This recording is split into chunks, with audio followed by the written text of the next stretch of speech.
Friends, welcome to my channel. నా పేరు Chaitanya. YCP వింత చేష్టలు, ఐప్యాక్ వింత మాటలు, వీటన్నిటి వల్ల వైసీపీ చెప్పకనే చెప్తుంది ఏంటి అంటే వాళ్ళు ఓడిపోతున్నారనే దాన్ని వాళ్ళు వివిధ రకాలుగా ఎక్స్ప్రెస్ చేస్తున్నారనేది నాకైతే అనిపిస్తుంది. ఎందుకంటే వైసీపీ లాస్ట్ టైం బీభత్సమైన మెజార్టీతో గెలిచింది. అప్పుడున్న పరిస్థితుల్లో వాళ్ళకున్న మనోధైర్యం కానీ వాళ్ళు మాట్లాడిన తీరు కానీ అప్పటికి ఇప్పటికీ మనం గమనించి చూసినట్లయితే ఈజీగా మనం చెప్పొచ్చు వైసీపీ ఓడిపోతుందని. వైసీపీకే అర్థమైపోయింది అని. ఎందుకంటే ఎలక్షన్స్ జరిగిన తర్వాత జగన్మోహన్ రెడ్డి గారు లండన్ వెళ్ళబోయే ముందర ఐప్యాక్ టీంని కలిశారు. ఐప్యాక్ టీంతో చెప్పిన మాట ఏంటి? మనం లాస్ట్ టైం కన్నా ఎక్కువ సీట్లతో గెలవబోతున్నాం అనే మాట చెప్పడం జరిగింది.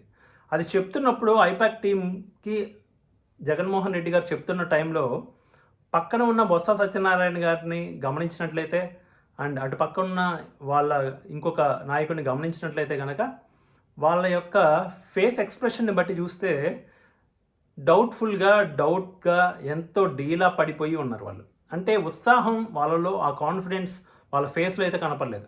జగన్మోహన్ రెడ్డి గారి మాటల్లో కనపడింది కానీ వాళ్ళ యొక్క ఫేసుల్లో కానీ వాళ్ళ యొక్క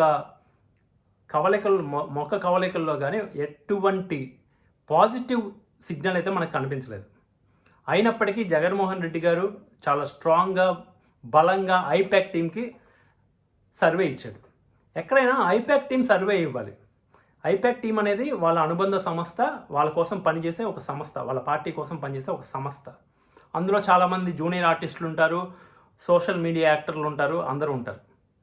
సో వాళ్ళు సర్వే చేసి వాళ్ళు చెప్పాలి జగన్మోహన్ రెడ్డి గారికి, మీరు నెగ్గబోతున్నారు, మనం కష్టపడి పనిచేసాం, గ్రౌండ్ రిపోర్ట్ ఇది అని చెప్పి వాళ్ళు ఇవ్వాల్సిన గ్రౌండ్ రిపోర్టు జగన్మోహన్ రెడ్డి గారు ఇస్తున్నారు. వాళ్ళకి గ్రౌండ్ రిపోర్ట్, వాళ్ళకి జగన్మోహన్ రెడ్డి గారు గ్రౌండ్ రిపోర్ట్ ఇవ్వడం ఒక వింత అయితే 151 కన్నా పైగా, అంటే లాస్ట్ టైం వచ్చిన దానికన్నా పైగా ఎక్కువ సీట్లు వస్తాయని చెప్పడం అది ఇంకా హాస్యాస్పదం అని చెప్పచ్చు. ఎందుకు అంటే లాస్ట్ టైం వచ్చిందే చాలా ఎక్కువ, అంతకన్నా ఎక్కువ రావాలంటే చాలా బాగా చేసి ఉండాలి. ఈ 5 ఇయర్స్ ఎన్నో విధాలుగా ఇబ్బంది పడ్డారు. అంతెందుకు, జగన్మోహన్ రెడ్డి గారు ఎలక్షన్కి ముందర ఏం చెప్పారు? ఈ ఎన్నికలు సజావుగా సాగుతాయన్న నమ్మకం నాకు లేదు అనే మాట చెప్పడం జరిగింది. ఆ మాట ఎందుకు చెప్పారు? ఆ మాట చెప్పిన వ్యక్తి మళ్ళీ లాస్ట్ టైం కన్నా ఎక్కువ దగ్గరగా 175 గెలుస్తామన్న మాట చెప్పడం జరిగింది. ఫస్ట్ వై నాట్ 175 అన్న వ్యక్తులు వీళ్ళే. ఆ తర్వాత ఎన్నికలు సజావుగా సాగుతాయన్న నమ్మకం నాకు లేదు అన్న వ్యక్తి కూడా జగన్మోహన్ రెడ్డి గారే. ఆ తర్వాత మనం 150 లాస్ట్ టైం కన్నా ఎక్కువ మెజార్టీతో గెలవబోతున్నాం అని చెప్పిన వ్యక్తి జగన్మోహన్ రెడ్డి గారే. కానీ అవే కాన్ఫిడెన్స్ మిగతా వాళ్ళలో మనం చూడలేదు. ఎవరైతే ఫైర్ బ్రాండ్స్ కింద గుర్తించబడ్డారో వైసీపీ ప్రభుత్వంలో, ఎవరైతే మంత్రిత్వ శాఖలు తీసుకొని ఓన్లీ నోటిపారుదల శాఖల మంత్రిగా వర్క్ చేశారో వాళ్ళని ఒక్కొక్కరు వాళ్ళు ఇచ్చిన స్టేట్మెంట్స్ కనుక మనం గమనించినట్లయితే అంబటి రాంబాబు గారు చెప్పింది ఏంటి? మేము గెలుస్తున్నాం, మాకేం ప్రాబ్లం లేదని అయితే చెప్పలేదు. అంబటి రాంబాబు గారు ఏం చెప్పారు? ఈ ఎన్నికల సంఘం టీడీపీకి, కూటమికి, జనసేన టీడీపీ కూటమికి సపోర్ట్గా నిలిచారు, మాకు సపోర్ట్ చేయలేదు, పోలీసులు మేము చెప్పినా వినలేదు, మమ్మల్ని అన్యాయంగా అది చేశారు, ఇది చేశారని చెప్పడం జరిగింది. అంటే ఎప్పుడైనా కూడా ఇలాంటి సాకులు ఎవరు చెప్తారు? ఓడిపోతున్న వాళ్ళు సాకులు ఎత్తుక్కుంటారు. ఓడిపోతున్నామని క్లియర్గా అర్థమైంది కాబట్టి ఇలాంటి సాకులు మాట్లాడుతున్నారు. నెక్స్ట్ రోజా గారు అయితే డైరెక్ట్గా చెప్పేశారు ఓడిపోతున్నానని. రోజా గారు ఫైర్ బ్రాండ్, ఇష్టం వచ్చినట్టు మాట్లాడేవాళ్ళు కదా. 2 చోట్ల ఓడిపోయారు, వార్డు మెంబర్గా కూడా గెలవలేదు అని మాట్లాడారు కదా రోజా గారు. ఇప్పుడు రోజా గారు ఏం మాట్లాడుతున్నారు? వాళ్ళ పార్టీలో మెంబర్సే తనను ఓడించారని చెప్పి మాట్లాడుతున్నారు. టీడీపీ వాళ్ళ వల్ల ఎటువంటి ఎఫెక్ట్ లేదు, మా పార్టీలో వాళ్ళే జగన్మోహన్ రెడ్డి గారిని ఎయిర్పోర్ట్లో కలిసి ఏమన్నా దండాలు పెట్టేస్తారు, నా దగ్గరికి వచ్చి ఏమన్నా మమ్మల్ని ఓడిస్తారు అని చెప్పి మాట్లాడటం జరిగింది.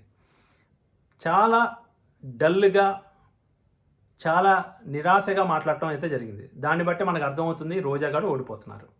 సో అంబటి రాంబాబు గారు అయిపోయారు, రోజా గారు అయిపోయారు. నెక్స్ట్ వచ్చేటప్పటికి కొడాలి నాని గారు కూడా ఎటువంటి శబ్దత లేదు.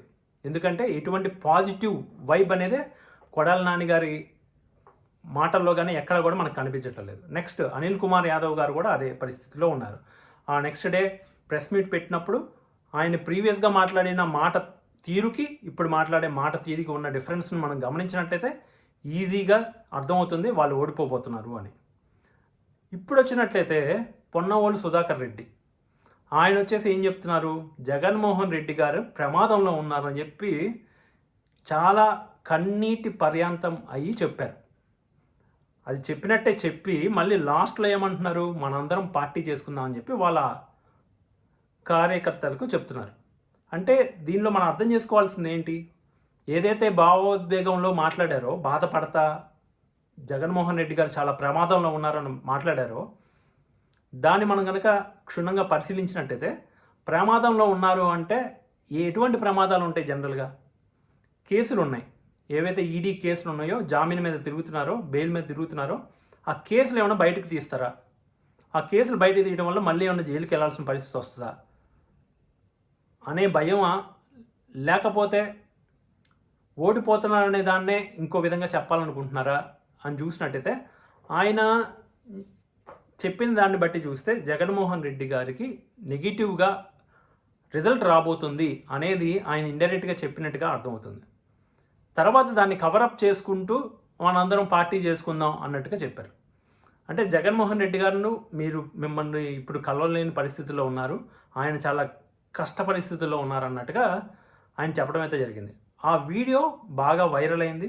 ఆ వీడియో చూసిన తర్వాత మాత్రమే నేను ఈ మాట మాట్లాడుతున్నాను. అది సో ఇన్ని రకాలుగా మనం చూసినట్లయితే, అండ్ నెక్స్ట్ వచ్చేటప్పటికి ఈవీఎంని పగలగొట్టారు కదా. సో ఈవీఎం పగలగొట్టిన దాంట్లో కూడా వైసీపీ వాళ్ళందరూ ఒకటి చెప్తున్నారు, టీడీపీ వాళ్ళందరూ ఒకటి చెప్తున్నారు. టీడీపీ వాళ్ళు ఏమంటున్నారు అంటే ఆయన వచ్చి ఇది పగలగొట్టారంటాడు. చాలా చోట్ల ఈవీఎంలు పగిలినాయి, వాటన్నిటి ఫుటేజ్ ఏదైనా మాట్లాడుతున్నారు తప్ప ఈ ఫుటేజ్ ఇలా పగలగొట్టడం తప్పు అనేది అయితే వాళ్ళు మాట్లాడటలేదు వైసీపీ వాళ్ళు. అండ్ ఇక్కడ చూసినట్టయితే ఈసీని బ్లేమ్ చేస్తా సజ్జల రామకృష్ణారెడ్డి గారు మాట్లాడుతున్నారు. అండ్ ఇంకా చాలామంది నాయకులు సైలెంట్ అయిపోయిన పరిస్థితి. మాట్లాడే కొద్ది మంది కూడా ఏం మాట్లాడుతున్నారు అంటే ఈసీ మాకు సపోర్ట్ చేయట్లేదు, ఈసీ టీడీపీకి సపోర్ట్ చేస్తుంది, చంద్రబాబు నాయుడు గారికి సపోర్ట్ చేస్తుంది, చంద్రబాబు నాయుడే మొత్తం నడిపిస్తున్నారు అనే విధంగా మాట్లాడుతున్నారు. సో అట్లా ఎప్పుడు మాట్లాడతారు అంటే మనం ఓడిపోతున్నప్పుడు, అవతల వాళ్ళు గెలుస్తున్నప్పుడు, అవతల వాళ్ళు ఎందుకు గెలుస్తున్నారంటే మేము ఎందుకు ఓడిపోతున్నామంటే పలానా కారణాలు అని చెప్పి ముందుగానే చెప్తారనమాట. ఆ ముందుగానే చెప్పేదాన్నే మనం ఏమంటాం, ఓడిపోయే వాళ్ళు సాకులు ఎత్తుక్కోవటం అంటాం. అది సో వీటన్నిటిని కనుక మనం కనెక్ట్ చేసుకొని చూసినట్లయితే క్లియర్గా అర్థమవుతుంది వైసీపీ ఖచ్చితంగా ఓడిపోబోతుంది. ఎన్ని సీట్లు వస్తాయి ఏంటి అనేది పక్కన పెట్టండి. రఫ్గా ఎన్ని సీట్లు వచ్చినా ఏమైనా కానీ ఫైనల్గా ఓవరాల్గా గవర్నమెంట్ అయితే చేంజ్ రాబోతుంది అనేది